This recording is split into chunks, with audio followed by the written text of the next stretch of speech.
today we are going to talk about another very important library, which is Pandas.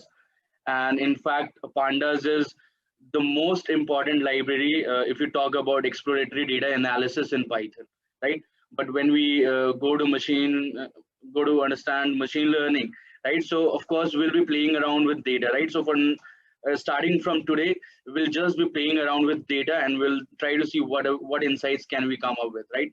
That yeah, Pandas is in fact the most important library when you want to do exploratory data analysis. And starting from today, we'll just be crunching a lot of data, right? So we'll be looking at various aspects of the data.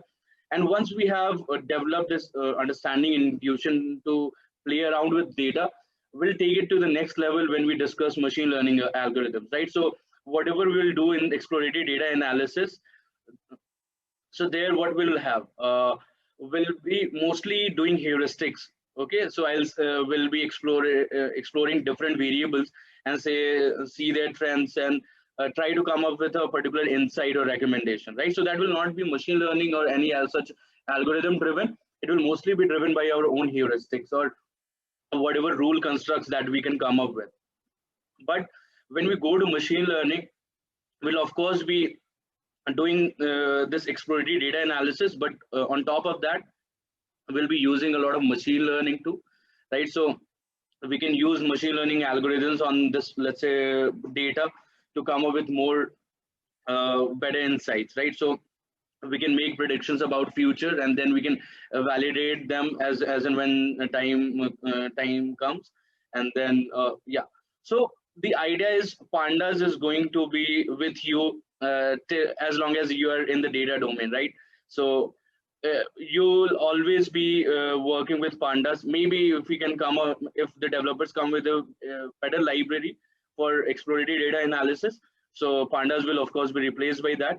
But for now, this is the most important library which you need to focus on, and you need to master all the essential skills which are expected from you, right? So today I'll try to give you a basic introduction to Pandas. So we'll not delve into a lot of different operations and functionalities that we can achieve using Pandas, but we'll try to just have a quick glance through what are the advantages of using Pandas, how Pandas is designed, right? And then we'll see, we'll try to understand the basics data structures which are supported in Pandas, right? So the concept of a series, or what we also call as Pandas series and Pandas DataFrames. And then we'll see how we can create different data frames on our own. So those will be essentially synthetic data frames. And then we'll try to import a data. So this is the first time today we'll be importing the data together. So when the time comes, I'll ask you guys to make a copy of this particular notebook. I think if you can do this now, that would be great. But of course, when that time comes, I'll ask you guys to make a copy of this particular notebook. So you'll read in the data, and so that will be just reading a file, and that will be your first file which you'll be reading, right? So it's going to be an interesting exercise towards the end of the lesson. But for now, let's talk more about Pandas and why this is such an important library, right? So I'll try to just read out what this is and try to elaborate on these points. Okay, so Pandas is a Python package providing fast, flexible, and expressive data structures designed to make working with structured. So essentially, what do we mean by structured? So they are tabular. So essentially, like your Excel sheets, right? So you have your rows, then you have your columns, and then they are multi-dimensional. So essentially, we'll be dealing with two-dimensional data when we talk about Pandas data frames, and then potentially heterogeneous. Okay, so it's not like you'll have only homogeneous data, right? So you can have heterogeneous. So some columns can have, let's say, numbers, but other columns can have text. So there are a lot of different variations in the type of data we can have, right? So structured data is nothing but it's just your rows and columns. Okay, so these are your columns, right? And these are your rows.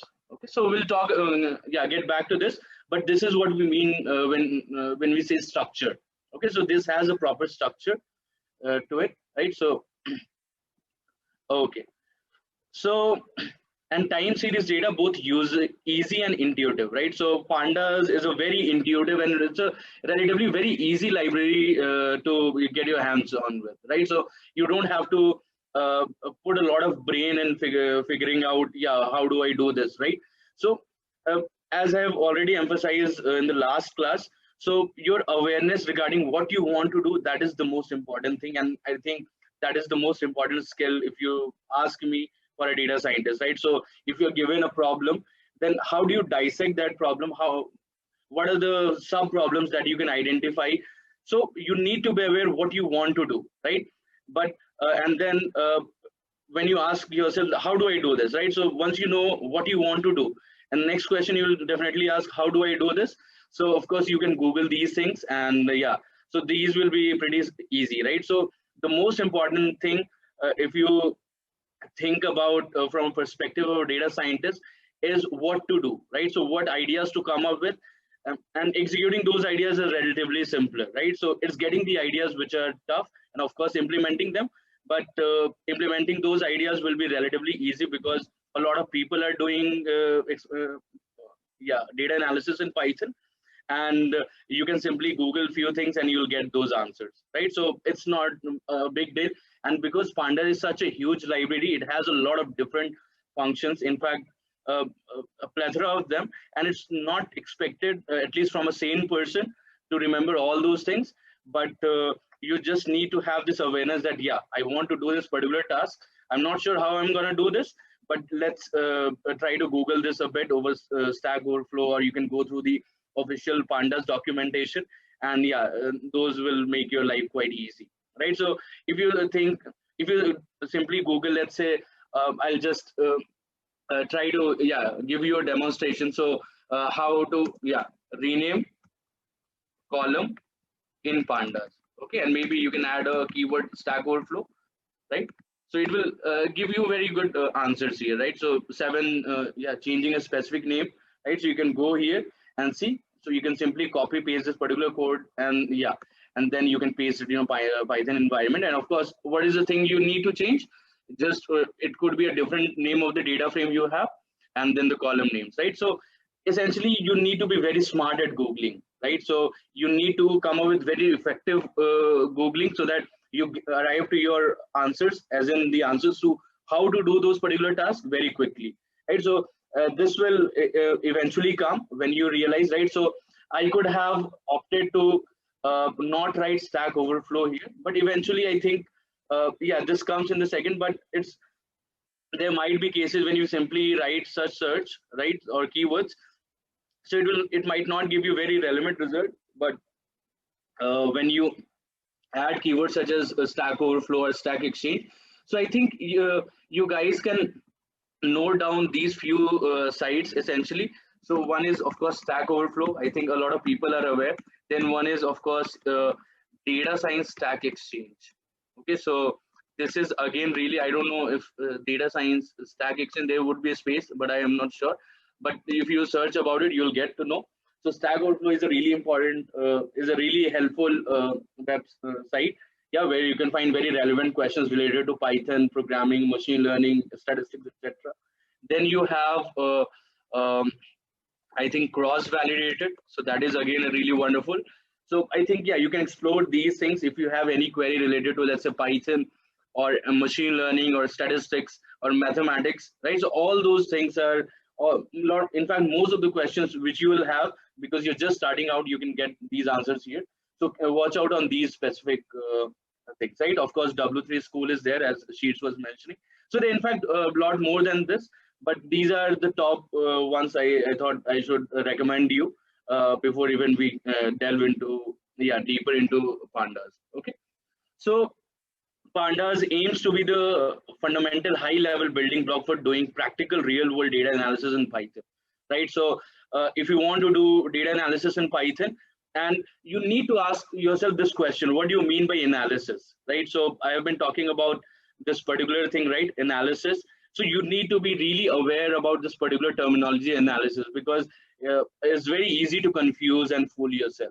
Okay, so analysis is nothing but a framework to dissect your problem, identify the components, and see how you can arrive at approximate solutions to those problems, right? So there might not always be perfect solutions for those components, but you can always arrive at approximate solutions.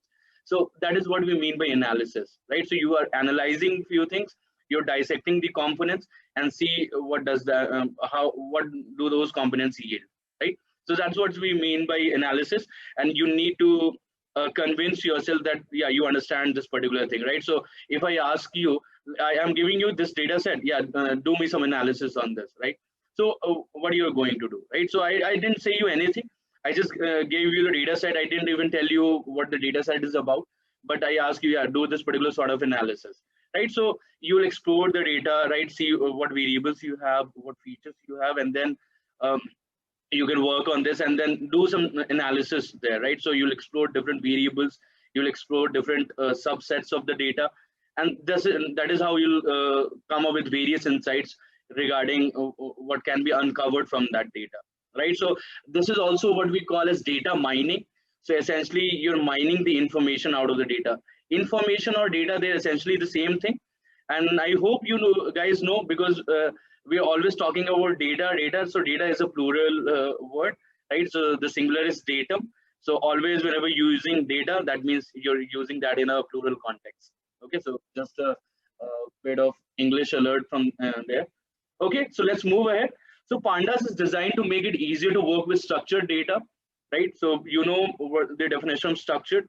So most of the analysis you might perform will likely involve using tabular data, right? So either you will be given very vanilla CSV files, right? So I'll talk about what are CSV files in just a while, or you can get this data from any databases just like SQL, right? So essentially relational databases which have this these tabular structures. Okay, so tabular is deriving from the word table.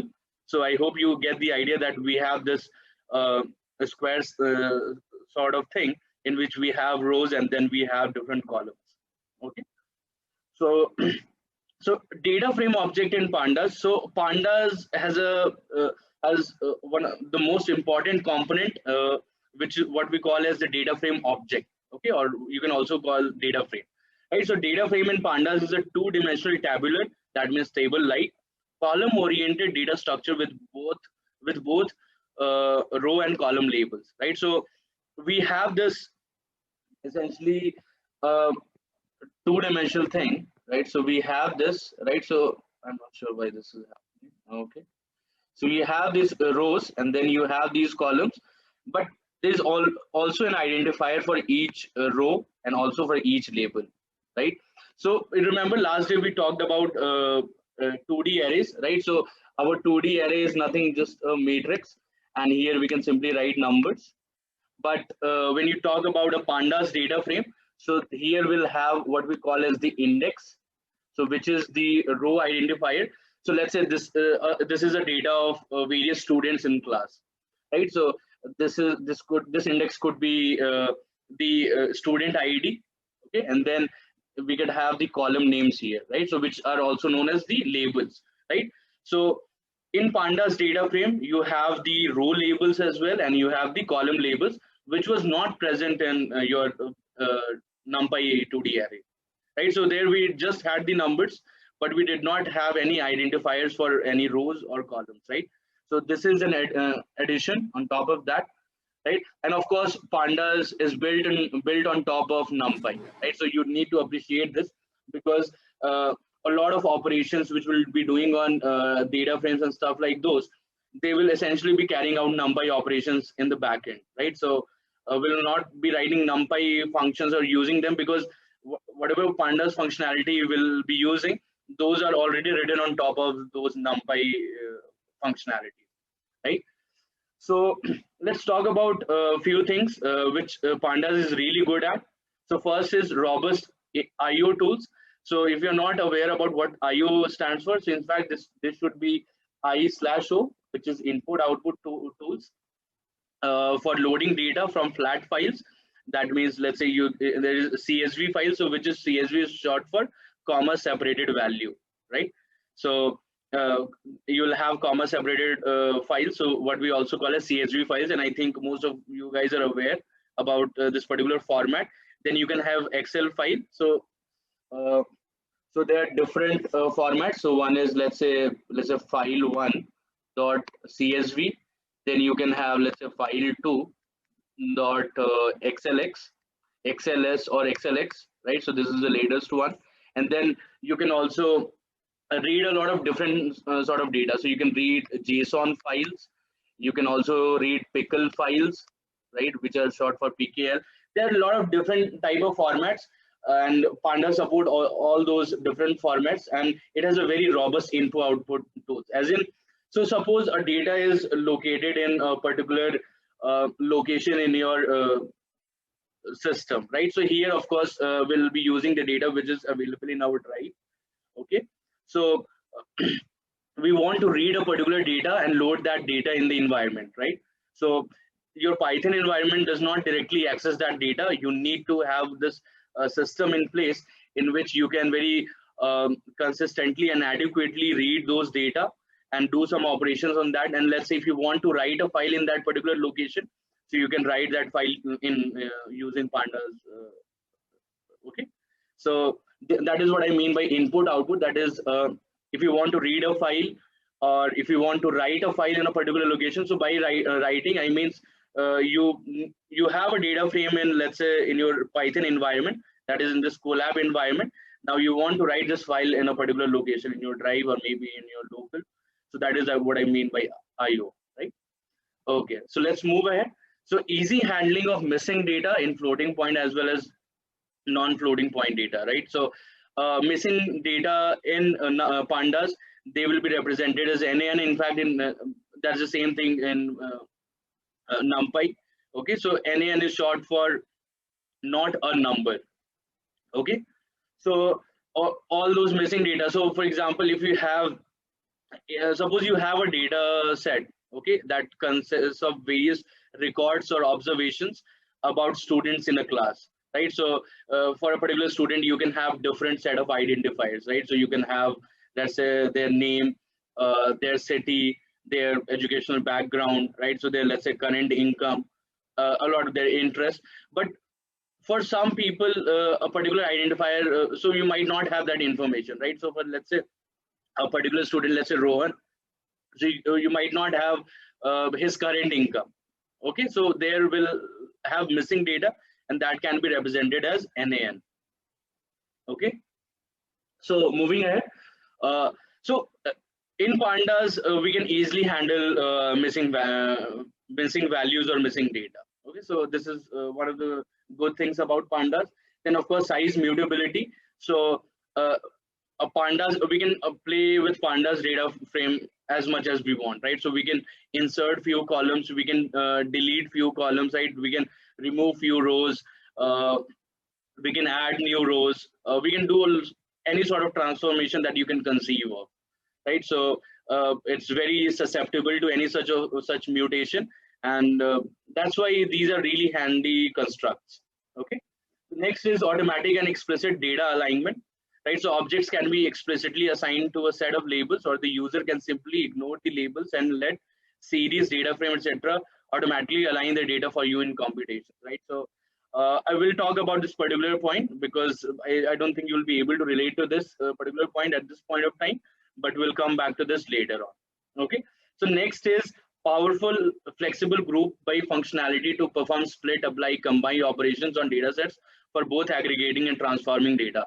So this is really useful. So suppose at times you want to calculate the mean or the average marks scored by students in your class, or maybe the average income of employees in a particular company, right? So we want to do a lot of aggregation operation, we want to do a lot of transformations, and Pandas provide a very healthy group by functionality through which we can do such tasks. Okay, the next point is it makes it easy to convert ragged differently indexed data in other Python and NumPy data structures into data frame objects, right? So you have a different set of data structures, and we can easily convert them into data frame objects. So we'll see examples of these today. Okay, intelligent label based slicing, fancy indexing, and subsetting of large data sets. So suppose you're working with a data set, but you only want to focus on a subset of it, or a part of it, right? We can also call that a slice. So very good tools or methods are available in Pandas, where we can do label based indexing, right? Or we can do index based indexing. So essentially that will be index only, right? So there are a lot of very good ways to uh, subset or slice your data using Pandas. Okay, so this is what Pandas is really good at. And then of course intuitive merging and joining data sets. So suppose you have 2 or 3 data sets, and there is a common column between these data sets, and you want to merge them or combine them on that common identifier. So we can do those very easily in Pandas. Okay, so we can merge and join data sets, and then it provides flexible reshaping and pivoting of data sets, right? So I don't know if you guys have worked with pivot tables in Excel, but if you have worked with pivot tables, um, the same functionality can be replicated using Pandas. Okay, so Pandas does support uh, creating those pivot tables or pivots of data sets. So we'll be using these when we work with actual data sets, and you'll get the notion why Pandas is so good at doing these tasks. Okay, and then hierarchical labeling of access, so you don't have to worry about this. And then time series specific functionality, so there are a lot of daytime operations that we can do. Okay, so let's say uh, I hope most of you are aware about financial market, at least the stock prices, right? So stock prices are time series.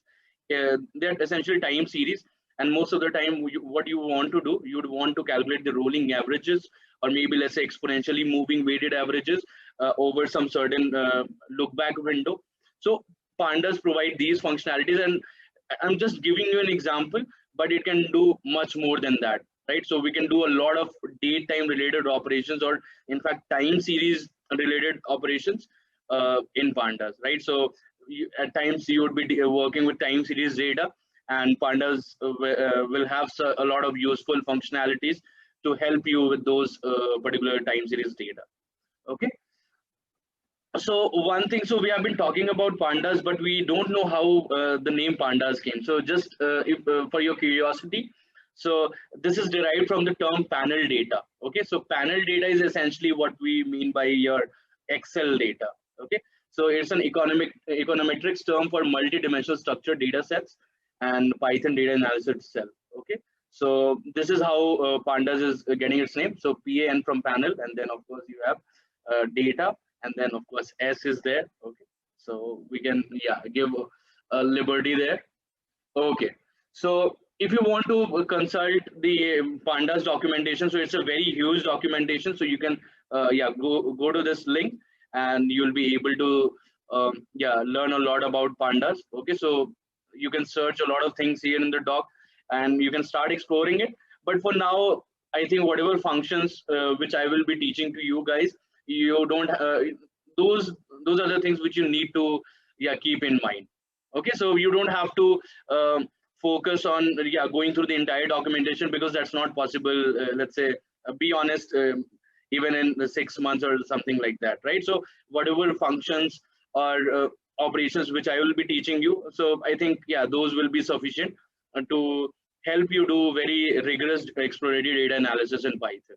Okay, and then of course you have this cheat sheet which is available in DataCamp, so you can just go through these, and it has a bunch of operations and methods collated at one place, so you can use this as well. Okay, so that's totally fine. Okay, so remember yesterday we used the import statement to import the NumPy library. So we can simply write, we can also use the same statement for importing Pandas. So what we'll write? We'll write import Pandas as PD. Okay, so again, similar to the alias for NumPy, which is NP. So this is the alias for Pandas, which is PD, and this is in fact PD and NP. So these are very universal aliases, right? So whenever you, let's say, search over any particular query over Stack Overflow or Stack Exchange or anywhere, so you'll find that almost everyone is using this particular alias, right? So you don't want to write pandas dot every time, so that's why you're writing PD dot, right?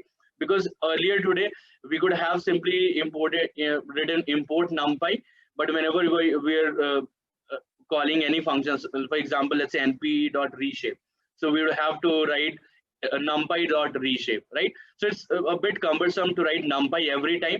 And if you fix that, yeah, let's use this alias np whenever we want to use the functionality available in numpy. So you'll only need to write np dot. Okay, so that will solve your task. Okay, and similarly for pandas, we have this alias which is pd, and I would encourage you. So yeah, so you blindly write this statement wherever you are doing any data analysis, right? So these are the two libraries you'll be using anyway, right? So it's sort of a default statements which you always should have in your code, right? So without these two things, you won't be able to do any sort of data analysis or even machine learning in Python, right? Because even, let's say, in machine learning, we'll use this library which is scikit-learn, but of course you will be dealing with data only, right? And for that you need pandas. So these are in fact the default import statements which you should always remember by heart, right? So so this is essentially now your 10% data scientist if you're just writing these two statements, right? So this is how easy it is. Okay, so we can go ahead and execute this by pressing shift plus enter, so as you know. And we can of course check out the version. So how do we check out the version? So we can write pd dot, and then it has it will show a lot of options. So you can write double underscore, and then you can write version, so you can find out which version is this, right? So this is the version which is loaded in your Colab environment. Okay,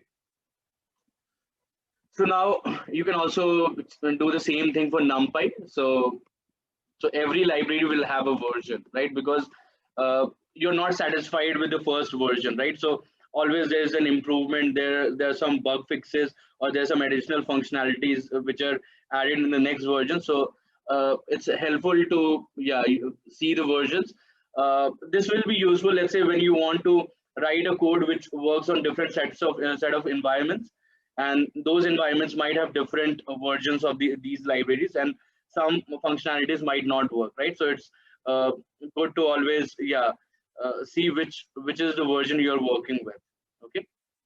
Okay, so what are pandas data frames? So I have given you a few things about pandas data frame, so let's talk about them.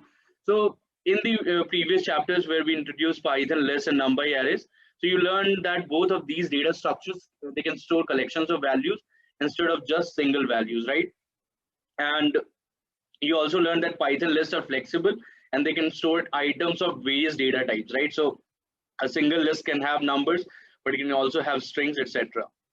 So, and NumPy arrays require all data elements to be of the same type, right? So not strictly, but eventually we'll be using NumPy arrays to do mathematical computations, and we'll only be dealing with numbers. So essentially they're of the same type in that case. So because of this requirement, NumPy arrays can provide more functionalities for running calculations, such as element by element arithmetic operations, right? That Python lists do not support. Okay, so you know this from the last class, right? So you remember where we are comparing the performance of list and a NumPy array. So we were just zipping two lists and then multiplying their corresponding elements in a list comprehension, and then we were writing the simple array 1 into array 2 for element wise multiplication, right? So it was very easy when we are using NumPy arrays, right, as compared to your traditional list. And because Pandas is built on top of NumPy, so there will be extensions of such some functionalities. But yeah, let's learn about that. So in this particular chapter or in this lesson, you'll learn about Pandas DataFrames, or data structure in Python, that provides the ability to work with tabular data, right? So it's very handy when you want to work with tabular data, right, or structured data. So Pandas data frames are composed of rows and columns that can have header names, and the columns in Pandas data frames can be of different types. Okay, so this is important, and I'll just come back to this. So every value in Pandas data frame is referred to as a cell that has a specific row index and a column index within the tabular structure, right? So we can identify rows with different labels, and then we can also identify our columns with different labels. Okay, so let's talk about what are columns and what are rows. So there are two important concepts which you should be familiar with in Pandas. So in Pandas, we have a series. So a series is essentially a column. Okay, and And what is it? So this is what a series would look like, right? So let's say, uh, this is the record of how many apples I consumed over the last 4 days. Okay, so let's say I consumed 3 apples on Friday, okay, and then 2 apples on Saturday, and then 0 apples on Sunday, and then 1 apple on Monday, right? So this is the information about the number or my apple consumption on the last 4 days. Okay, so this is a series then. Okay, and this row identifier could be your, let's say, this could be Friday or maybe the date exactly. Okay, this will be your Saturday, then Sunday, and then Monday, right? So a series is essentially a bunch of values, but it's not only values, but we have identifiers for those values, right? So this is what we'll call as column name or column header.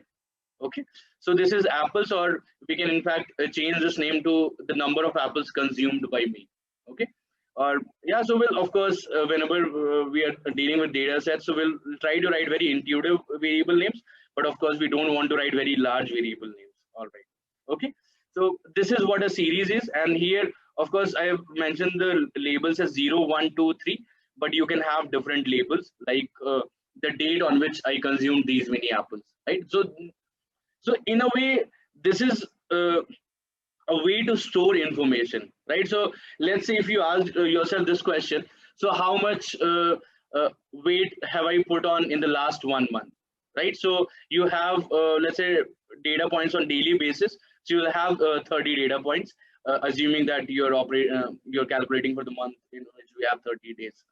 Okay, so essentially a series is nothing but a way to collect or store information in a very structured way.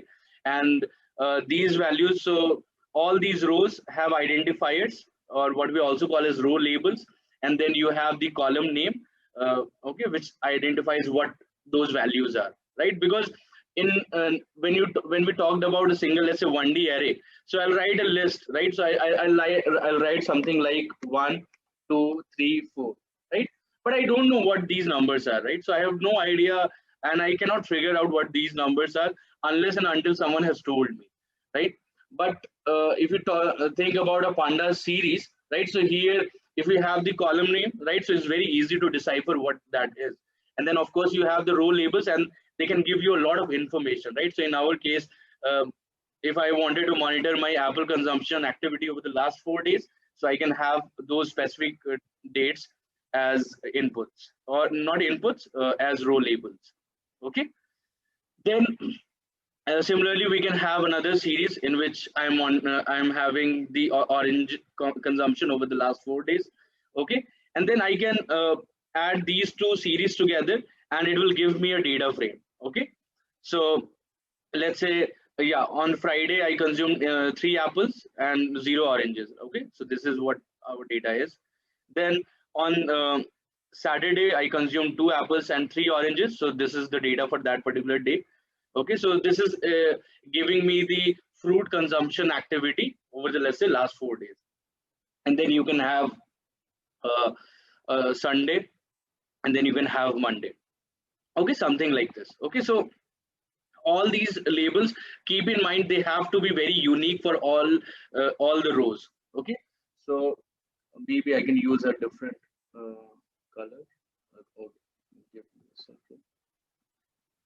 Okay. Okay, so every label, right? So here in this case, these labels are 0, 1, 2, 3, right? But all these labels have to be very unique for each and every record. Okay, so yeah, you need to keep this in mind, right? So that's when you'll be able to utilize this concept of index. Okay, so index is nothing but a row label, or we can also call that as row index, and then you have your column labels, which are essentially your column names. Okay, so there are a few things which I need to clarify in terms of terminologies. Okay, so going forward, we'll be using a lot of terminology. So let me clear them out here. So maybe I can So okay, so there are different sort of terminologies people use for rows and columns, right? So you have rows, so people can call it a record. They can also call it an observation. They can also call it as an instance, or they can also call it as an example. Okay, so this is what our rows are. Okay, so I hope you are able to understand what a row is. So if you look at a horizontal section, so that is a row, right? That is an observation. Okay, then you have this concept of column, right? And there are different sets of in fact I can, yeah, write it here only. So you have a concept of column. So columns are also called as variables. Okay, they are also called as features.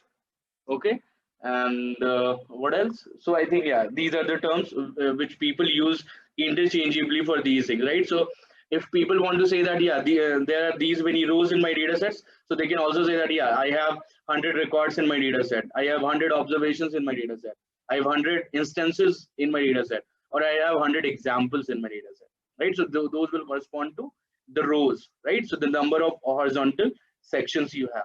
Okay, and then you have these vertical sections which we call as columns. So they can be called as variables, they can be also called as features. Okay, so you need to, yeah, understand these terminologies so that you don't get confused whenever, let's say, I say, so we remember we had this instance, or remember we had this variable in our data set, or a feature in our data set, and so you don't have to get confused. Okay, okay, so in fact, exactly. So Sumanta is saying attributes, okay, and then Rishabh is also saying labels, okay. So in fact, yeah, so it's better say column labels rather than labels, but of course, yeah, that means because indexes or the row identifiers are also called as row labels. Okay, so we don't want to confuse ourselves, but of course, a lot of people use these terminologies such as labels or attributes. Okay, so you need to, yeah, keep these things in mind before. Yeah, before you get confused, right? So because eventually a lot of different people, they will be using these terms interchangeably, and you have to be aware about this. Okay, so okay, okay, that's great. So let's go back to the notebook. Okay, so I hope you guys understand what is a series and what is a data frame and how they are different from your traditional NumPy 1D array or 2D array, right? So series is nothing but a one-dimensional NumPy array, but it has more than that. So it has row labels or the indexes, and then it has the column names or the columns. Okay, and right, and then your data frame is nothing but a two-dimensional NumPy array, but on top of that it has something extra. It has the row indices, right, or which are the row identifiers, and then you have the column names. Okay, so I hope you understand this particular concept, right? So are you guys with me in terms of understanding what series and data frames are and how they are related to your NumPy arrays? Okay, so can you please let me know? Okay, so that's great. Okay, all right, so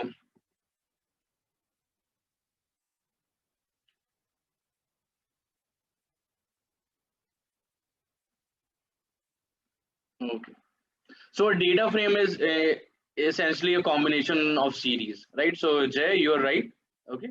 So a data frame is nothing but a combination of series only, right? So here we combine two series, so we got a data frame. So in this data frame, we have 4 rows and 2 columns. Okay. So that is how we, yeah, code the shape of a data frame, right? So this data frame has the shape which is, let's say, 4 comma 2. That means it has 4 rows and 2 columns. Okay, so I hope that is easy to understand. Okay, so I hope, yeah, you are already familiar with these type of data storage, right? So because I think you already worked with Excel sheets, right? So there we have rows and there we have columns. So there's nothing new about it, but just wanted to clarify a few terminologies here. Okay. So what are the distinguishing characteristics of Pandas data frame? So these characteristics make Pandas data frames very versatile for not only storing different types, but for maintaining the relationship between cells across the same row and column. Okay, one thing here, that here we could have a text as well, right? So we can have text in this particular column, but we can have numbers in these columns, right? So we can have heterogeneous data in our data frames too. Okay, so that's the thing. Okay, so let's look at different things from an example. So these two values, apples and 3, are considered part of the same record, representing the same observation in the Pandas data frame. Okay, so right, so this is a single record, okay, or single observation, right, or single row. Okay, so each column in a Pandas data frame can have a label name, right? So label name is essentially the name of the column, right? So in this case, we had apples and oranges as the column names, right? And they can contain a different type of data from its neighboring columns, right? So let's say if I can add a new column which can be, let's say, which can be something else, right? So what are the words did I utter on that particular day? Okay, so let's say if there was someone who was monitoring whatever I was saying during the last 4 days, so I can have that particular data here, right? So your columns, different columns can have different data types. Okay, so let's say apples are of numeric data type, but we can have other column, let's say words spoken by me, that could be strings. Okay, so you need to understand this particular concept. Okay, so by default, each row has an index within a range of values beginning at 0, right? However, right, so if you do not specify any index or row labels, so by default it will start from 0, right? So it's similar to how indexing starts from 0 in Python. Okay, so nothing new about it. But however, the row index in Pandas data frames can also be set as labels. So they can be date, okay, or date time. They can be location name, something like this, depending upon what's your data. Okay, all cells in a Pandas data frame have both a row index and a column index. Okay, so that is two-dimensional table structure that you already know, right? So every row has an index and every column has an index. Okay, that we can also refer to. So even if there is only one cell in the Pandas data frame, right? So if you just have one cell, right, so it will have the row index corresponding to it and the column index, right? And we can also identify columns. So here, of course, I have the column headers or the column names, apples and oranges, but they can also be represented with indices. So we can have 0 and 1, etc., something like this. Okay. Right. So Sriram, yeah, you're correct. So yeah, data type of all elements in a single column is same, right? So it's for consistency. Of course, I can imagine there you can come up with a variable whose construct is that. Okay, so let's say if you come up with a variable which can take, let's say, a text or a number, then it can have those.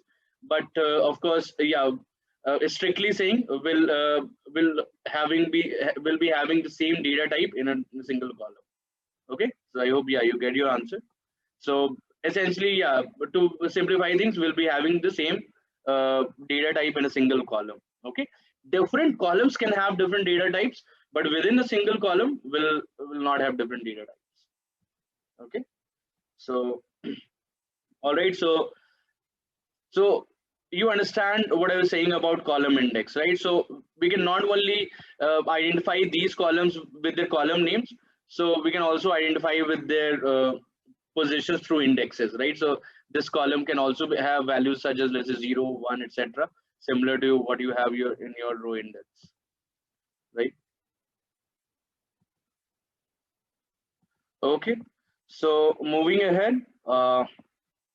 Okay, so in addition to selecting cells through location based indexing, right, that is, let's say if you want to get this particular observation, right, so this particular observation, so you need to point to this particular row and then you also need to point to this particular column. Okay, so we can find the location of this particular cell using the row index and the column index. Okay, or equivalently we can call them as row label or column label. Okay, so those things, yeah, you have to keep in mind. So you can also query for data within Pandas data frame based on specific values. Okay, so that we can do. You'll learn about these things tomorrow. So yeah, you don't have to fill your head with all those questions. Of course, you need to keep asking questions, but those questions will be answered soon, not now. Okay, so because of the tabular structure, you can work with cells in Pandas data frames. across an entire row, across an entire column by selecting cells based on location specific values, right? So you can work with a single row or a group of rows. You can work with a single column, okay?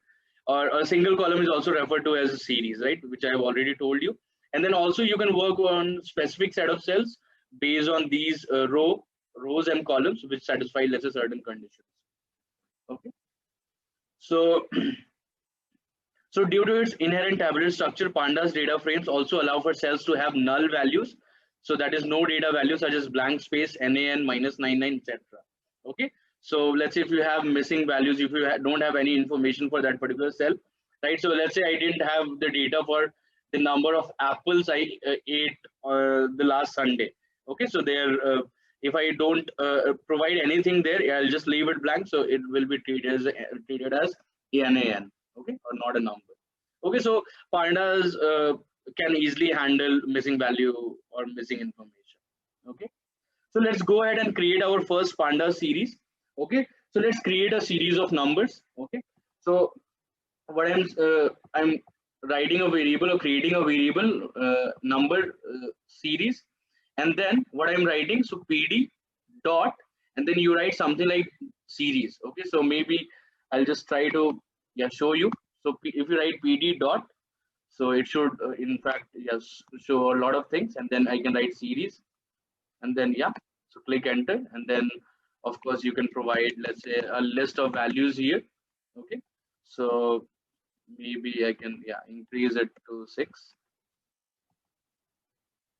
right? So as you can see, so here I did not specify anything, I just gave the list only, and this list will be converted to a pandas series. Okay, so as you can see here, the indices are these values, and then these are the actual values. Okay, so let's say if I write this as 10, 200, 39, okay, or 41, something like this. Okay, so as you can see, so these are your indices or indexes. Okay, so this is how you construct a very basic panda series. You just pass in the list. Okay, now let's say I also want to do something else. Okay, so apart from providing the list, okay, I can specify other arguments in this panda series. So if you hover over series, okay, so as you'll be able to see what are the different functionalities you have here, right? So data, index, d type, name, copy, path, etc. Right, so you'll be able to explore these things. So let's say if I don't want to have these index values like 0, 1, 2, 3, 4, 5, I want to have different indices. So maybe let's say I was talking about number of apples I consumed in the last 4 days, right?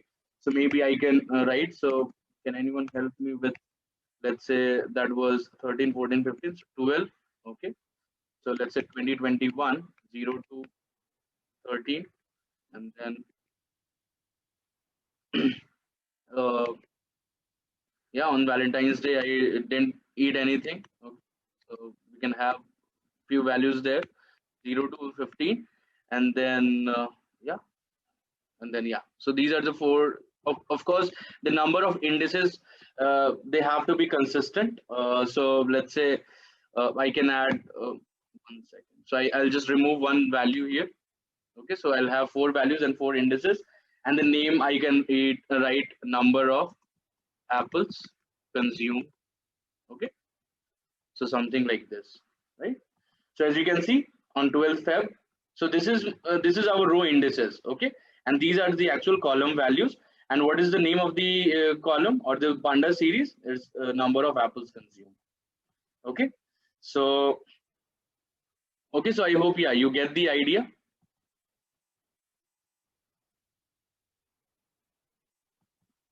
Okay, so so it's 64-bit integer.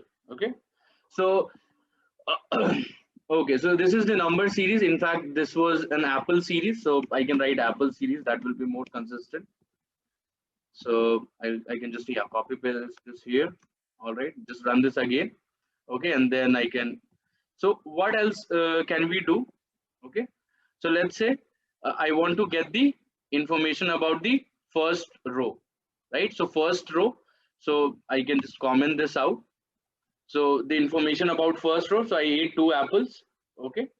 And so let's say I'll just, yeah, uncomment this, and I can write something like maybe number of, uh, okay, so apples consumed. Okay, so let's see what this gives us. So okay, maybe so uh, key error. Okay, I think this has to do with some space, but anyway, so let's try to, yeah. So it's a key error, so it's not there. Yeah, I think, yeah, we should avoid spaces, but it will, yeah, give you that particular thing. Okay. So maybe for now I'll just skip this. I'll come back to this at later point of time. Okay, when, so essentially the idea is we want to print a certain column. Okay, so of course, yeah, this is a comment. Uncomment this. Okay. Uh, all right. So let's go ahead and create our first Pandas data frame. So remember yesterday we were using the functionalities from NumPy, right? np.random.random to create let's say any n-dimensional array. So here we'll be creating a 2-dimensional array of shape 3, 4. That means we'll have 3 rows and 4 columns, and then we can pass this particular array as input to something what we'll call as pd.dataframe. So that will help us create a data frame, right? So this is the first data frame which we are creating, right? So we'll write pd.dataframe. Okay, so remember D is capital here, F is also capital. Okay, so you need to bear this in mind. So you don't have to, yeah, write by mistake like this, right?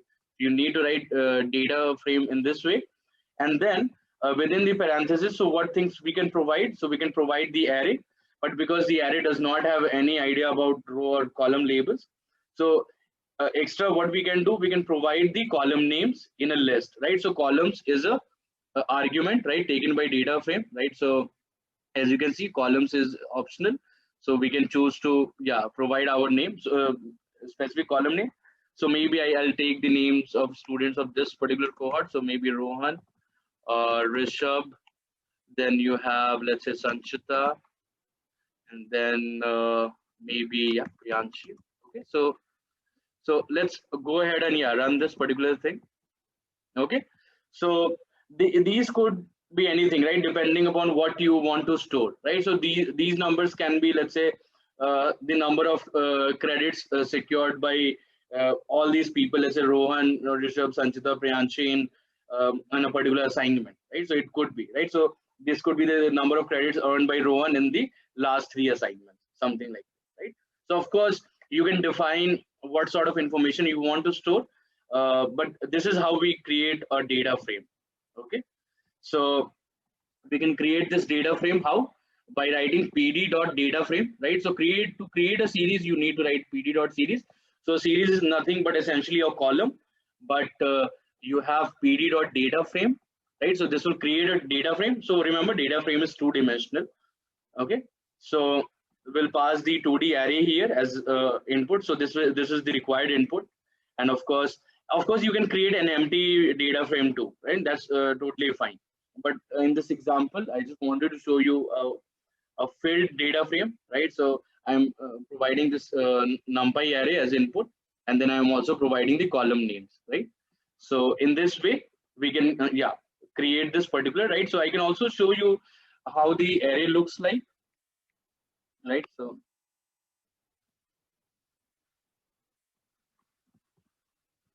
okay, so this is how this array looks like, right? Essentially the same thing, but here in data frame it looks much better than this one, right? So I hope, yeah, you guys are able to relate with this, and is very easy to read here. And of course, because you have these row labels and the column labels, so it's, you can extract the meaning out of the data, right? So but if I throw you with this particular array, right, so you will be pissed off with me because you don't have no idea what these numbers are. But when you have these row labels and the column labels, so then you can understand what that data represents. Okay, so this is why, yeah, data frames are really useful.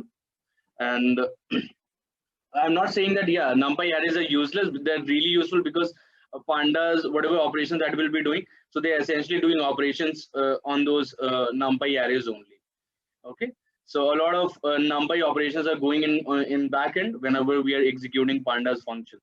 So, but we don't have to worry about them. We have to concern ourselves with the clarity perspective, right? So let's go ahead and create another data frame, and here we'll try to change the index. Okay, so let's create the column name. So maybe let's say let's say there are different classes, and in which we are storing the name of students, or let's say anything as such. Okay, so these column names do not matter much. It just what I want to show you. So here we have the row labels as 0, 1, 2, but of course we can change them. So as we had done in the series thing, right? So here you're not only providing the array as input in the parenthesis for data frame, you're also providing the column names, which we did earlier. And apart from that, we're also providing the index, right? So this is implied as row index. Okay, so the same number of indices as you have here, right? So the number of columns will match, let's say, the second dimension of this array, and the number of indices will match the first dimension of this array. Okay, so nothing difficult here to understand. Okay, so as you can see, our row labels have been changed from 0, 1, 2 to first, second, third, right? So if you don't specify the indices, your row indices will be 0, 1, 2, 3 in that particular fashion. Okay, so here also, let's say if I don't specify columns, so maybe I can cut this here. So let's see what we can get, right? So here also, if you don't specify the column names, it will be 0, 1, 2, 3. Okay, so the identifiers are in fact present for those particular columns. Okay, so that's totally fine. Okay, so I hope you understand the idea. So it's upon you if you want to specify the row and column labels, but of course you should always do this, because we want to understand what this data is about, right? So if you don't write the name of column, right, so how would anyone understand what this particular variable of that particular column, what information does that contain? Okay, okay, so let's create a data frame using a list of lists. Okay, so remember that here we're using the NumPy array. Okay, here also what we can do, we can create the data frame using a list of lists. Okay, so here I have a list of lists. Okay, and each of the sub list in this list has two elements. First is armor, which is a string, and then 10 could be their age. Okay, so every sublist has two elements. The first element of each of these sublists is a string, and the second element is a number. Okay, so this is a list of lists I have. So what I can do to create a data frame, so I don't have to put a lot of brain into it. So I can write simply pd.dataframe. I can pass the list of lists here, and then in the column you can provide the column names in the list. Okay, remember the column names will be in list. Okay, this is important. And then you can simply execute this, and as you can see, so the name has these values: Amar, Akbar, Anthony, which is getting fetched from these sublist, and then their corresponding ages, right? 10, 15, 14, right? So essentially the same thing as a NumPy array only. Okay, so not much of a difference. Okay, so this was how we can create a pandas data frame using a list of lists. Now let's talk about how we can create a data frame from a dictionary. Okay, so let's say I have an employee dict, which is essentially a dictionary of which contains information about employees. So you know how to create a dictionary, right? So here I have two elements in my dictionary, right? So this is one element, and this is another element, right? And you remember in dictionary, every element has a key value pair. Okay, so there is a key, and then whatever that is for present after the colon, that is the value corresponding to that key, right? So the first element has the key employee name, and the value corresponding to this key is a list of three elements, right? And there are three names here, right? Something like Rajiv, Sumit, Aviral, etc. The second element of the dictionary has this key which is income, and then we have the income values in a list. Okay, the value corresponding to this key income is nothing but a list of 3 numbers, right? So these are the numbers. And what we can do, so we don't even have to specify the column name. So here it will fetch from the key only. So we just have to write pd.dataframe and then pass this dictionary here. Okay, so let's go ahead and run this, right? So as you can see, employee name Rajiv, Sumit, Aviral, and then their corresponding income. Okay, so this is another way in which we can create a data frame using a normal Python dictionary. Okay, so that's great. And then what else we can do? So we can also, instead of let's say here we had this list, right? So here what we can do, in the value of this key we can have a series as well. So this is the first series, and then this is of course the second series. So maybe I can play with some elements so that you can differentiate. So maybe 50, 90, then I can have 100, and then maybe this could be 60. Okay, so let's go ahead and run this. So as you can see, we have 2 columns here. First column name is first series, the second column name is second series. And as you can see, so these are your row indices which identifies a unique row, right? So the purpose of an index is to identify a unique row, right? So this is really important. And then you have the column names which is being taken from the key of this particular series thing. Okay, so we did not do anything new here. It's just that instead of passing the list, okay, we just passed a series, right? And in fact that series is also taking a list of values as an input. Okay, so nothing new which we are trying to do here. Okay, now let's say we can also create a pandas data frame using a list of dictionaries. Okay, so here I have a list which consists of 2 elements. Okay, and each of these elements, right? So the number of elements in your list of dictionaries will tell you how many rows you are going to end up with in your data frame. Okay, and the number of elements within each of these elements will tell you how many columns you are going to end up with in your data frame, right? So as you can verify here, right? So right, so we have 3 columns A, B, C, and then we have the row indices which are 0, 1. Okay, so we can have these values here. Okay, so these are data frames which we are synthetically creating, right? So we don't have to bother much about what are these column names A, B, C, right? So we just trying to first acquaint ourselves with various functionalities, different ways to construct a pandas data frame. Okay, and okay, so here also the number of elements in your dictionary would define the number of columns you're going to end up with, and the number of elements in the values will define the number of rows you're going to end up with. Okay, so that's fine. Okay, so I hope you guys are able to follow me until this point. Can you guys please confirm if you're able to understand these things, right? So these are pretty simple and straightforward. So yeah, that's great to know. So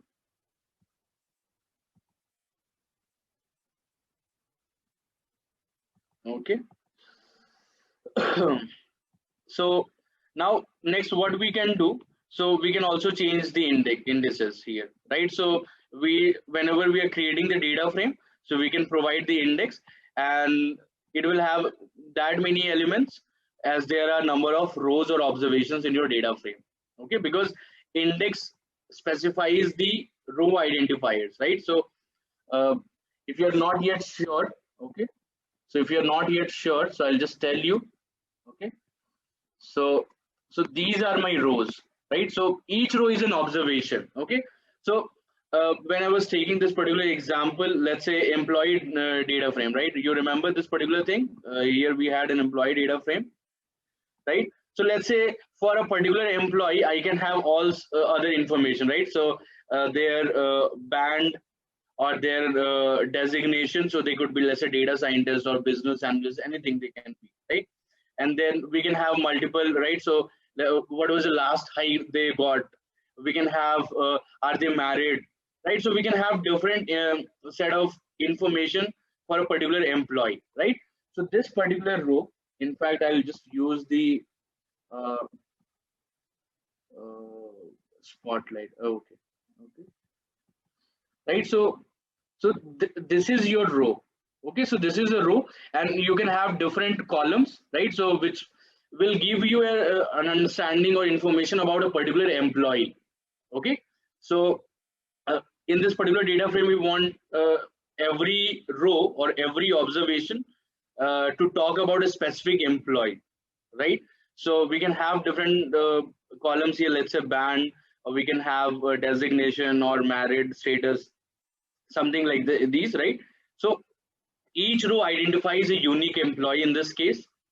And yeah, so we can have different uh, labels or row indices, right? So usually what happens in companies, they give you an employee ID, right?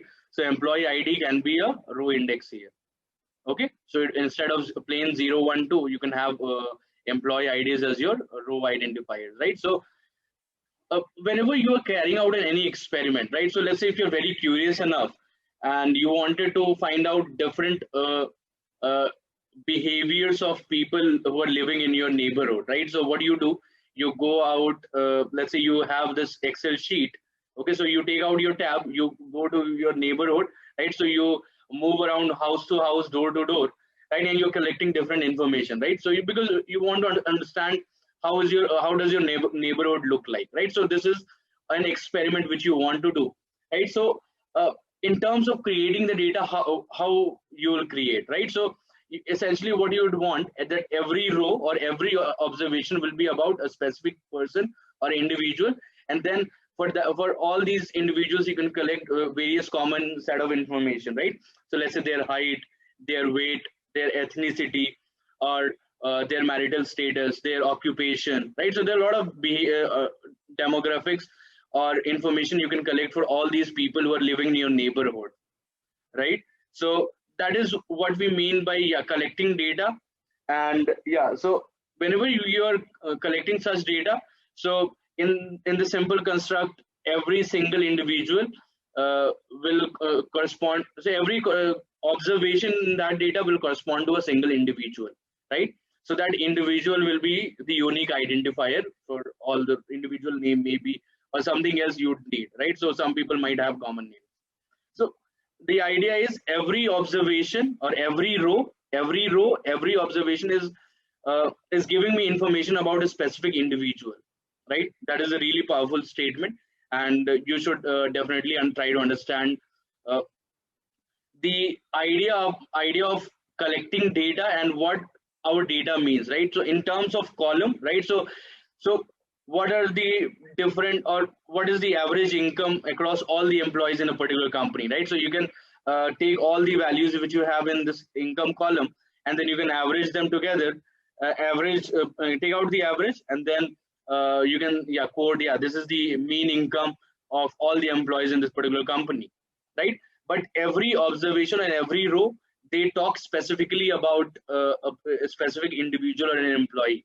Okay, and they are, so columns are essentially the common set of information we can get for all these employees or all these let's say individuals.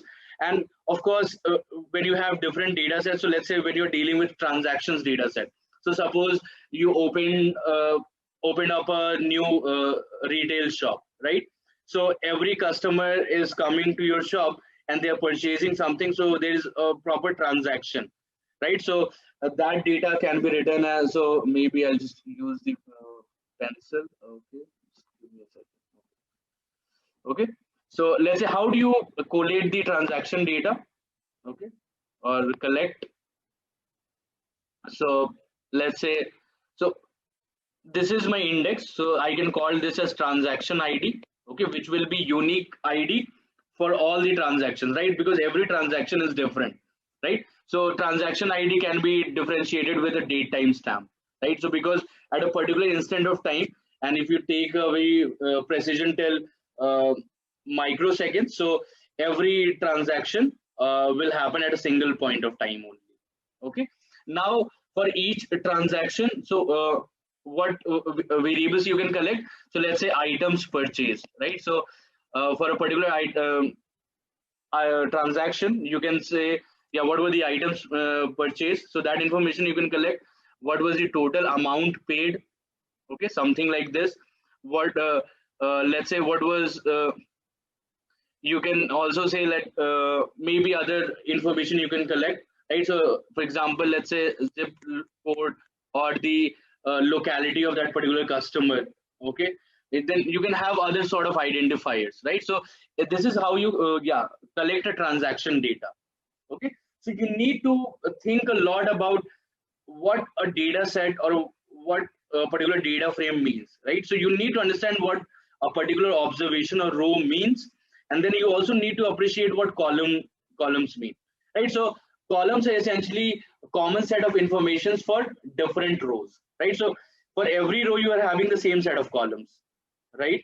So for every observation you are doing, you're receiving or collecting or having, so for those you can have different column names or different variables or different information which you can collect. Okay, so I hope you understand this particular idea, right? So you need to really think about, right? So a lot of people can easily pass on with this idea. Yeah, so this is, I understand this, right? So this is nothing but just rows and columns, but you need to really appreciate that what every row or record denotes, right? What every column denotes, right? So if you look at column, so you'll maybe I can use other color, right? So when you talk about column, so you try to decipher properties across these values, right? When you talk about a specific column, but when talking about a single row, you'll talk about these values, right? So I hope, yeah, you get the idea. Okay, so let's move ahead. So this is how we are constructing, and then we talked about list of dictionaries too. And here we can provide the row indices, and they have to be provided in a list of values. Okay, so there are other ways too, right? So I think, yeah, these things you already know. So maybe I'll just help you. So essentially, we're creating a data frame from a list of tuples. So we have two lists here. So this is the actor names and then actor ages. So I have Ryan Reynolds here, right? Uh, uh, right, and then I have Benedict Cumberbatch. Then I have Robert Downey Jr. and then Chris Evans. Okay, and then I have their corresponding ages. So 48, 62, 54. And I don't know the age of Chris Evans, right? So he might have been living since a long time, right? So he's Captain America. So you can give me that liberty, right? So I don't know his age actually. Okay. So here, instead of, let's say, so I can put something like np.nan, right? So nan is essentially not a number, and this is available from NumPy library, right? So this is to denote the lack of missing data. Okay. No, sorry, this is to denote the presence of missing data. Okay, so now what we can do, we can zip these two lists together, and of course, yeah, so this will give me a tuple. Okay, and then we can create a list of tuples here, and then what we'll do, so in pd.dataframe, we'll pass this list of tuples, and then we can provide the column names. Okay, and let's see what it gives us, right? So name, so there are two columns, one is name and the other is age. And as you can see, so for Chris Evans, we didn't know the age, and it shows NAN, which is short for not a number. Okay, so I hope, yeah, you guys are able to understand what's happening, right? So yeah, moving ahead, so there's one more thing which we can do, right? So we can print the indices of our data frame, right? So let's say you have a huge data frame and you want to find the indices. So you can write the data frame name, and you can write dot and then index. Okay, so and then I can pass this in the list function, so it will generate a list. Okay, so what are the row indices? So 0, 1, 2, 3 for this data frame, 0, 1, 2, 3. Okay, now let's say I want to create a data frame with 100 rows and 5 columns, right? So that is pretty easy to do, right? So because we know that we can create any two-dimensional array with random numbers, right? So let's use that particular functionality.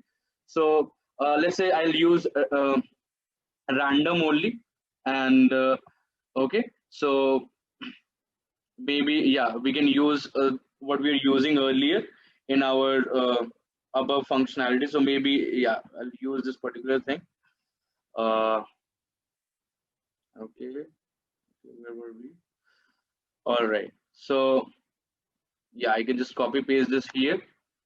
So, and I want to create let's say 100 comma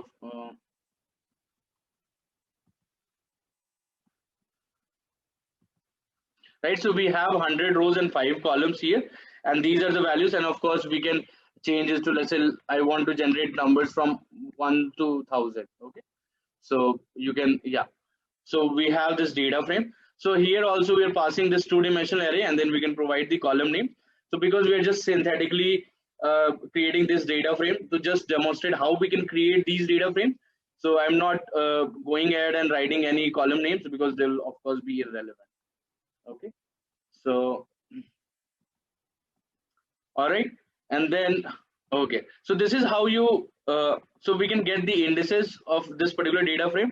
So we can write df dot index.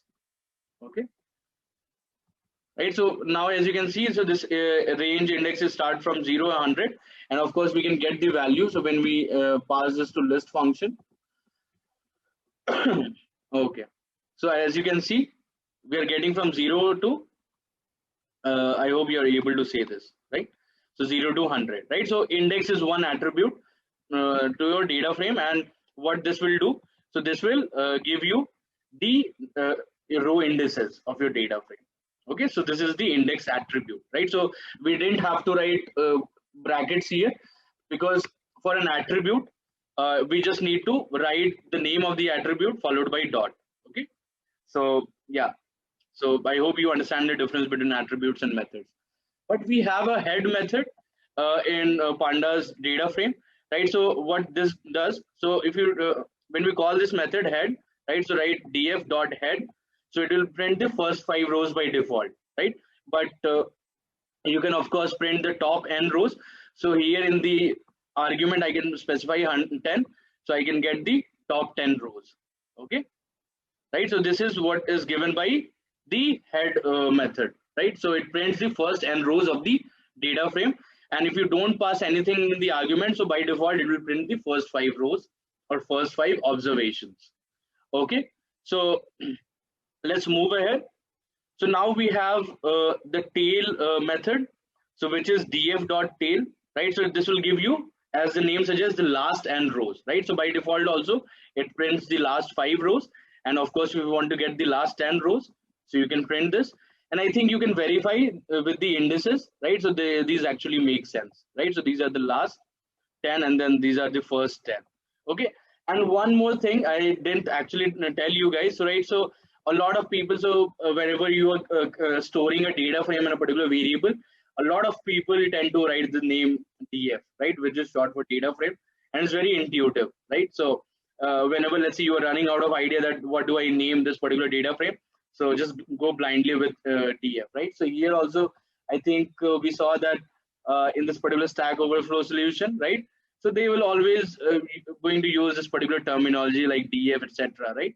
Because this is widely acceptable to store a data frame in this particular variable name, right, which we can call as df, okay, short for data frame, right?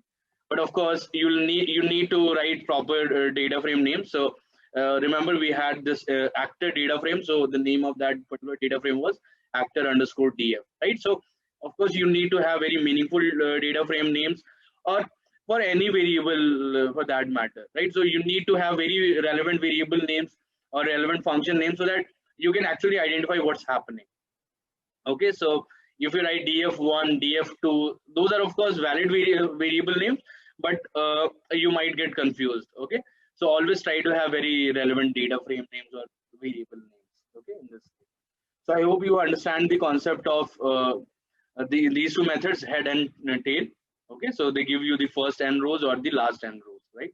And by default, if you do not specify anything within the parenthesis, so that will print the first 5 rows in the case of head method and the last 5 rows in the case of tail method.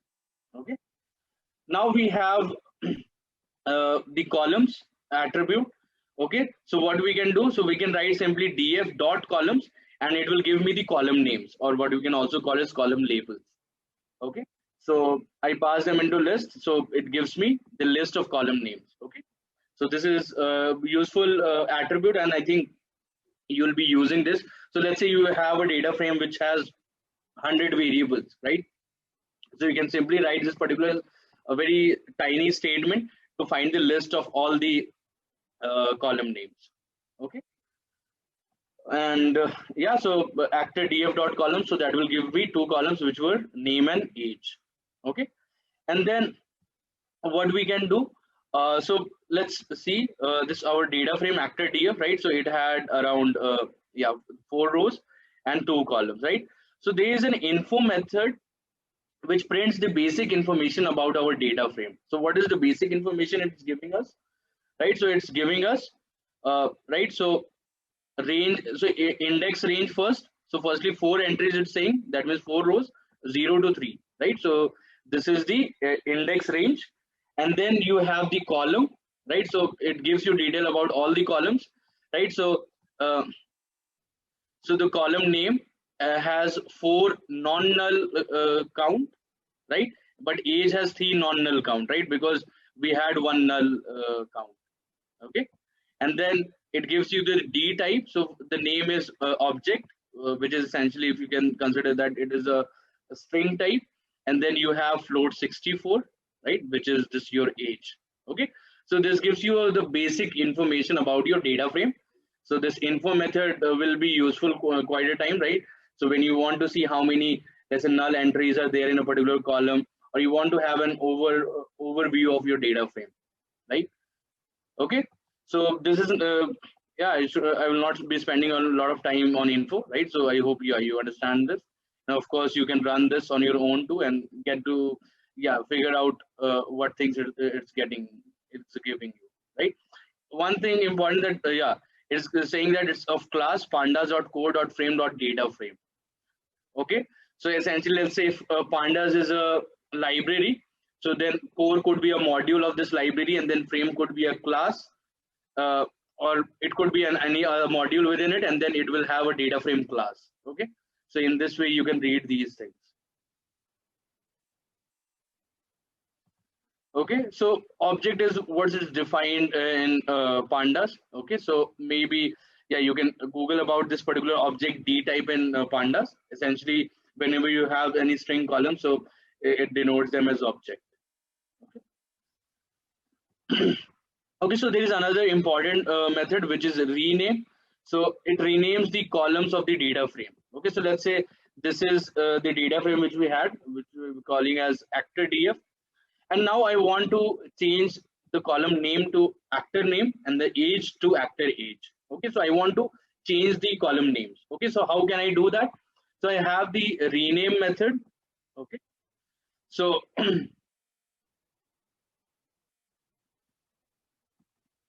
right, so so how can I do that? So I'll first write the name of the data frame, then I'll write dot rename, right? So that is the method which we are going to use.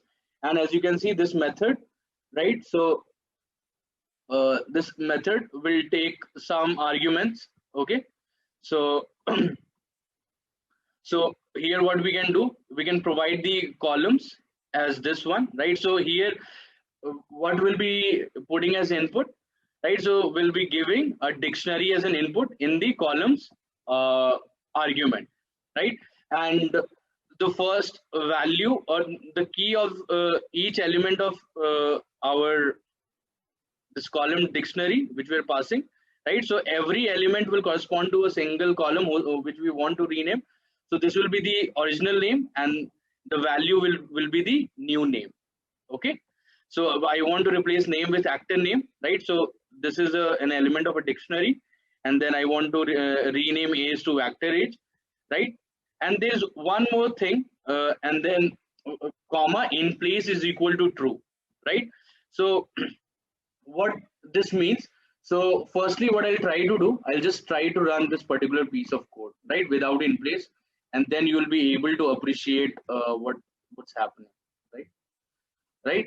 So here when I ran this particular statement, right, so as you can see, the column names have been changed to actor name and actor age, at least in the output what is showing, right?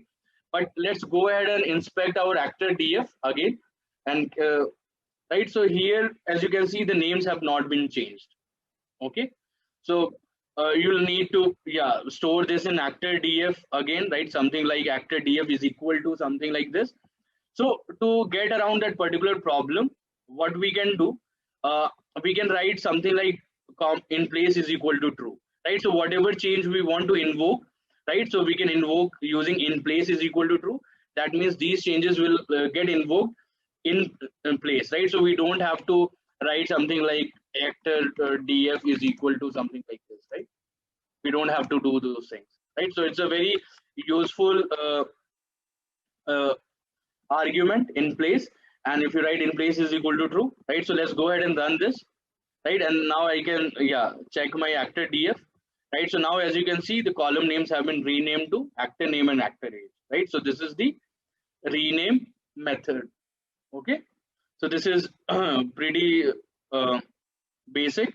Again, we had the employee df, and here also we can rename the column names, and I'm also writing in place is equal to true. So I want to change, I don't want to change the name of income, uh, the variable income, but I want to change the column name which is employee name, right? So I want to change employee name to name only. Okay, so in the columns I'll only pass a single element in this dictionary where the uh, key of this element is nothing but your original column name, and the value corresponding to that key is the new column name you want to give. Okay, so let's go ahead and execute this particular piece of code.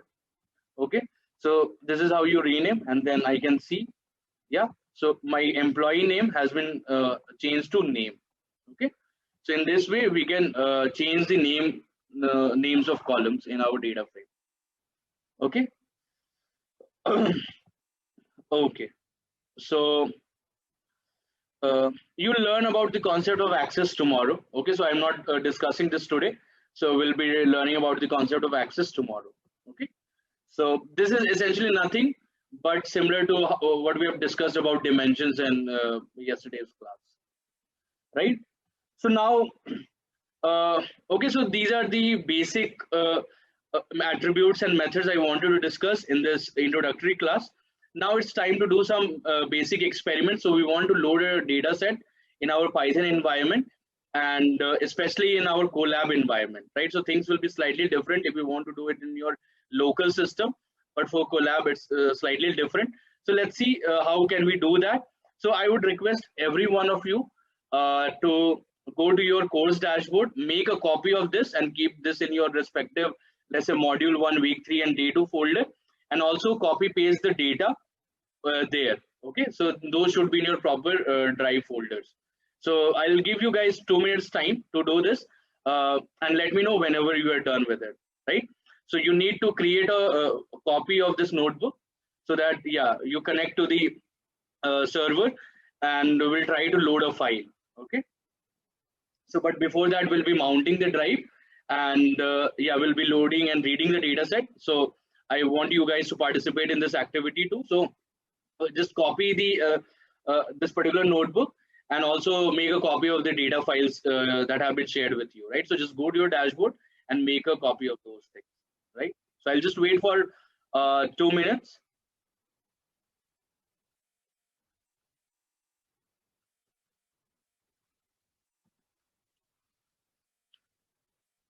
Okay, so okay, so guys, you can let me know over chat once you're done with this, right? Okay, so I'll give you guys 2 minutes. I think it's not a very complicated step. You've been doing this since you started.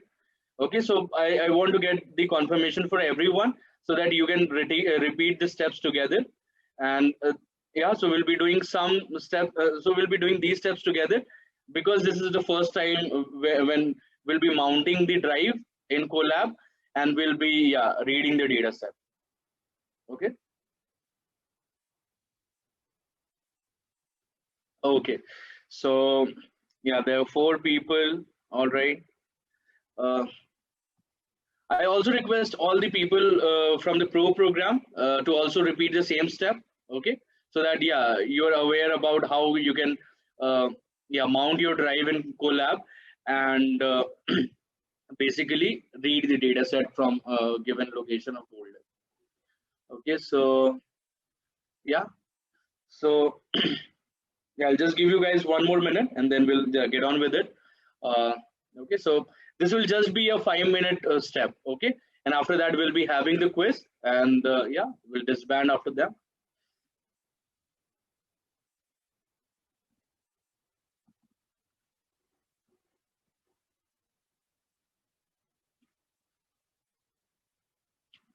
Okay, can anyone tell me who has not finished this particular step?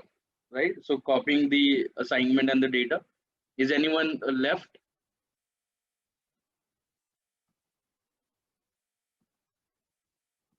Okay, okay, okay. Just take your time. I think Rishabh has done this. Priyanshi, Sumanta, Shubham, Shweta, Sriram, Sheesh, Sanchita. Okay, there's a few more guys. I think yeah, Bhanu Pratap Shahi. I think yeah. Can you let me know if you have completed this step? And then Rohan, Dristanta has done this. Okay. Uh, okay, Bhanu has done this. Okay, Rohan. Okay, done. So I am assuming, yeah, everyone is ready with their notebook and the data in their respective folder. Okay, so put the data folder and this file, this lecture material or the collab notebook in your module 1, week 3 and data folder, right? So I think, yeah, you guys are all following this proper construct, right? So you're keeping your files in proper folders so that whenever you needed to do any revision or anything as such, so you can directly go back there and yeah, use those. Okay, so let's go ahead and mount our drive. Okay, so what you need to do. Okay, so maybe I'll just delete this cell. Okay, so can you come? Yeah, so you should be yeah highlighting or you should be on this particular cell. Okay, so what we'll do, yeah, follow me very carefully. So we'll click on this folder files. Okay, so now what we'll do, so we'll click on this folder, we'll go to this particular icon which where you can see this prompt mount drive. So we'll click here.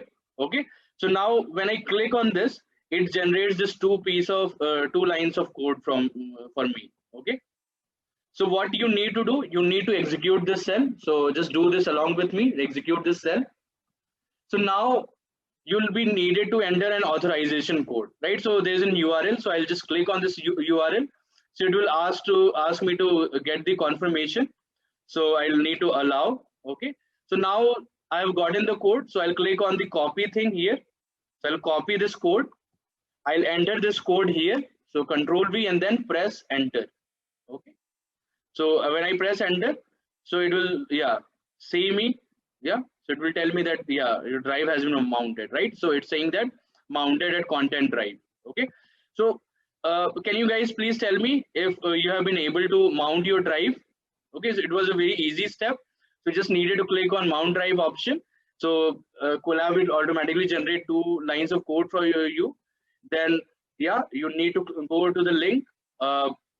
Yeah, sign in with your respective Google Gmail account or Google account, and then yeah, you need to copy paste the code in the authorization code box and press enter. Okay, so can anyone tell me who has not yet done this? Okay, okay, so it's loading slow. Okay, all right, okay. So, okay, so I think everyone has done this. Okay, so now as you can see, if you waited a bit longer, right? So earlier you were only seeing sample data, but now you can also see drive here. Okay, are you able to see drive? Can you guys please tell me? Or if you're not able to see this, you can cut this, click on the files again, and then you can, yeah, it should be, yeah, it should reflect here. Right? Can anyone tell me who's not able to see the drive folder here? Right, so this refers to your Google Drive folder, essentially your own drive. Okay, so you're able to see this. All right, so yeah, moving ahead. So what I need to do, So you just need to click on this expand. Okay, so now I'll click on I'll just again expand my drive. Okay, because I want to, my data or file is located in module 1 week 3 and day 2 folder, right? So I need to go to that folder, copy the path of that particular folder. So I'll go to AlmaBetter, I'll go to cohort Nilgiri. Okay, and then I'll go to module 1, I'll go to week 3, and then I'll go to day 2. Okay, so now I can see that is here, right? So maybe what I'll do, I'll just, yeah, so if you're seeing that here, so click on the 3 dots, and then you can click on copy path. Okay, so click on copy path.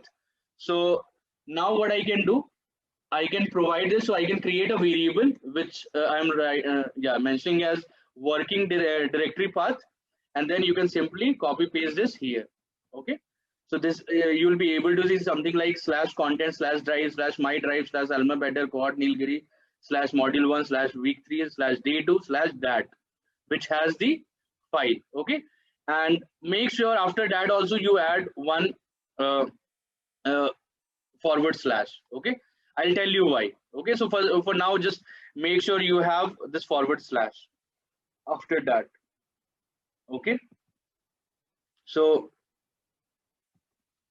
how to get authorized code? So basically, click on the link. Okay, so sign in with your Google account.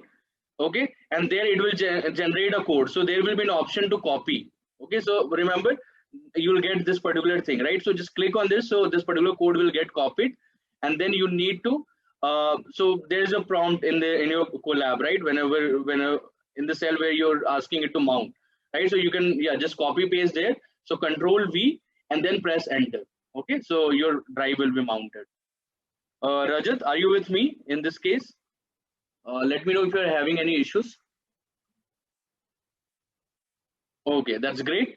Okay, so I hope, I'll just explain the other bit. So firstly, what we need to do, we need to first locate our file, right? So our file is in particular folder in our Google Drive, right?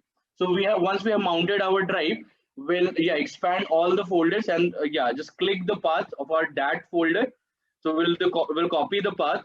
Okay, and next what we'll do, so we'll store this path as a string. Okay, and then after that you need to provide a /.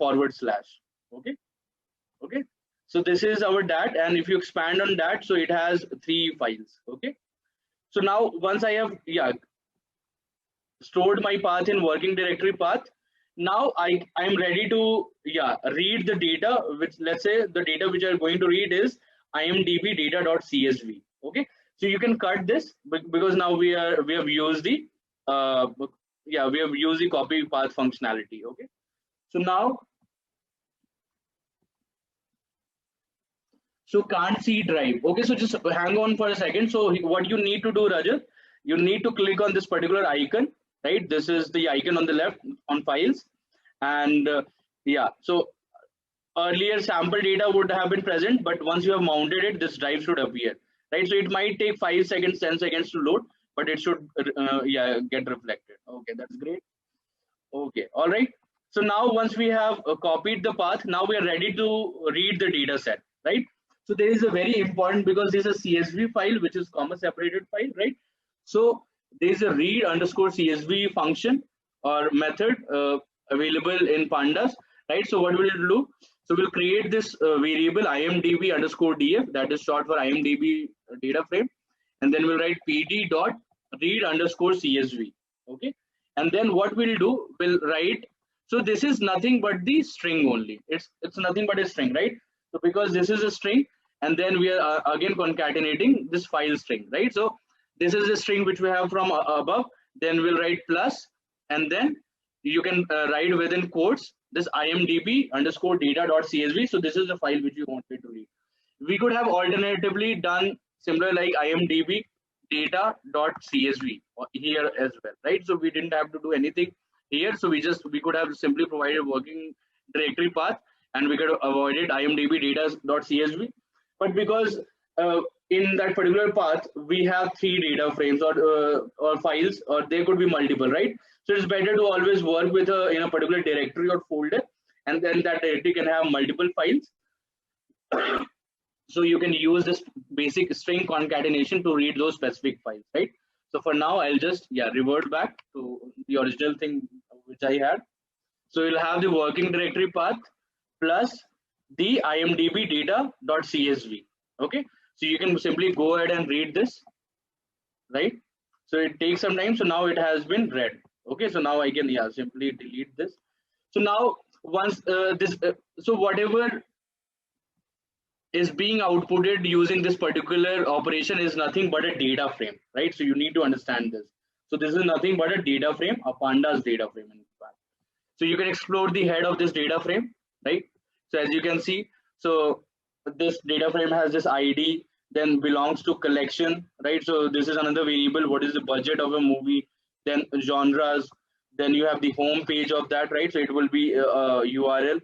Then IMDb ID, right? So as you can see, so our data in this particular, our values in this particular data set, they are not simple numbers, right? So as you can see that the values are in this particular genres column, it's nothing but a list of dictionaries, right? So you can have those structures in your cells, right? So okay, then we can see that in overview we have some text, then we have some numbers. Okay, so you can see that there's also a date. Okay, then you have another list of dictionaries, right? And then similarly you have different type of variables, right? Status, spoken languages, release date, right? So each observation gives you information about a specific movie. Okay, so I hope you understand that particular point, right? So of course you need to run import pandas as pd, right? Else you will not get the error. Okay, so that's the those 2 lines you should always run, right? Right, because it will eventually be used. Okay, so so this is how we can see the head of our data frame, and then you can get the info. So you can write your imdb underscore df dot info, and then it will give you a lot of details about your data frame, right? So how many, which columns have how many non-null values and what are their data types, right? So here also, as you can see, genres is of the D type object, right? It is essentially a list of dictionaries. So, but it is of the D type object. Okay. So apart from int64 and float64, everything is just an object type. Okay. So, okay. So now you can see what are the columns in your data frame, right? So ID, these, okay, and then you can get this shape. Okay. So these are the number of rows in your or observations in your data frame. These are the number of columns, and you can find the type of your data frame. So as you can see, so this will be a data frame, right? So as you can see here from info only, so this is of class pandas.core.frame.dataFrame. Okay, all right. So now next thing is I want you to just run this particular piece of code. So now what I want to do, I want to write this data frame imdb underscore df back to my particular location, right? So what I'll do, instead of read csv, what we'll write imdb df dot to csv, right? So to csv if you want to write from Python environment to your folder, and read csv if you want to read a data from your folder to your Python environment. Okay, so we'll write to underscore csv. This code is already available, so you can blindly run this and name the output file as output imdb.csv. Okay, so once you have run this, okay, so this will get saved in your folder. Okay, so I can go ahead and check this in my folder, in fact. So cohort Nilgiri, okay, module 1, and then week 3, then day 2. Okay, so I can see in that only. So this is output imdb.csv, and it has been modified in 21:52, which is the current time, right? So can you guys confirm if you have been able to write this imdb file in your folder? So these were the 2 tasks which were needed to do: read the file and then write the file in that particular location. Okay, so reading from a folder or directory to your Python environment, and the second step is you're writing a Python or pandas data frame from Python environment to a specific folder or directory. Okay, So I think this is it, guys, in this introduction to Pandas. So I hope you enjoyed this lecture.